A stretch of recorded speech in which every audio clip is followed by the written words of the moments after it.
Hi guys, welcome back to the channel. Today's recipe is one I've been making for a very long time, since I was actually really little. This is my grandma's vanilla cake, something that we would just make whenever I was at the house, just for a celebration, or generally just because we bake together a lot.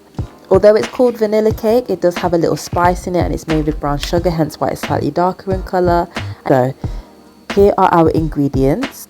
To start with, we have some light soft brown sugar, some eggs, some butter and some flour, a little baking powder, some vanilla, a little bit of milk and some mixed spice. So we're going to start off with the butter and the sugar, and we just want to beat those until they're light and fluffy. I used an electric whisk because that was easier and quicker. But if you don't have one, a wooden spoon or whatever you have is fine. Once you've done that, you want to add your eggs. I add them one at a time. Once you've added the eggs in, just whisk those in again till the mix is still light and fluffy. If it curdles, that's also fine, because when we add the flour, that will bring it back together again.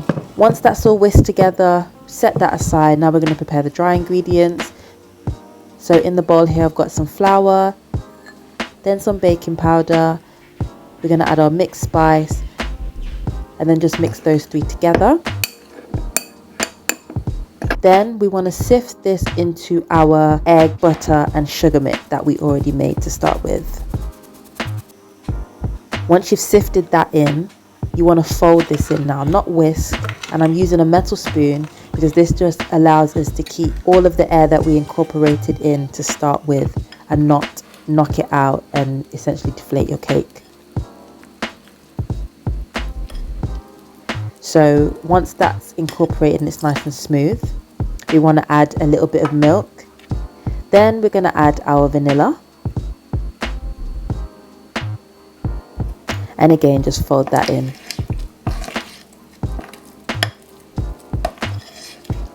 So that's the batter done, really. You can see it's nice and smooth and light as well.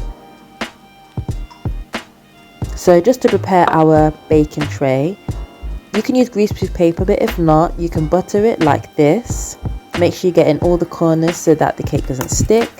And then I'm going to add a little bit of flour, and the flour will stick to the butter and basically creates a coating, or just works just like baking paper, so that when we go to take out the cake, it won't stick. So once you've dusted the flour around the tray, just discard the excess and it's ready to use. So now we're going to just add in our batter. Should fill up to about 2/3. This is a 10-inch cake tin.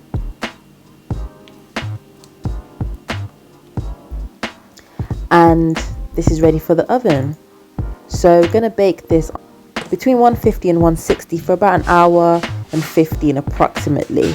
Again, the best way to test is if you just stick in a knife or a skewer. Once it comes out clean, you know that it's baked. And here we have it. Lovely golden brown. Honestly, this just reminds me of when I was younger. So I'm going to leave this to cool and then cut a slice. It's lovely because as much as you can taste the vanilla, you get that hint of spice as well, and it's just the best. Always reminds me of home and always reminds me of my grandparents and my childhood.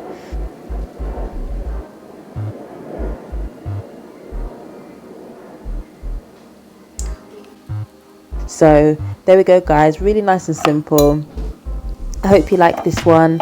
If you try it, let me know. Until the next time, peace and love.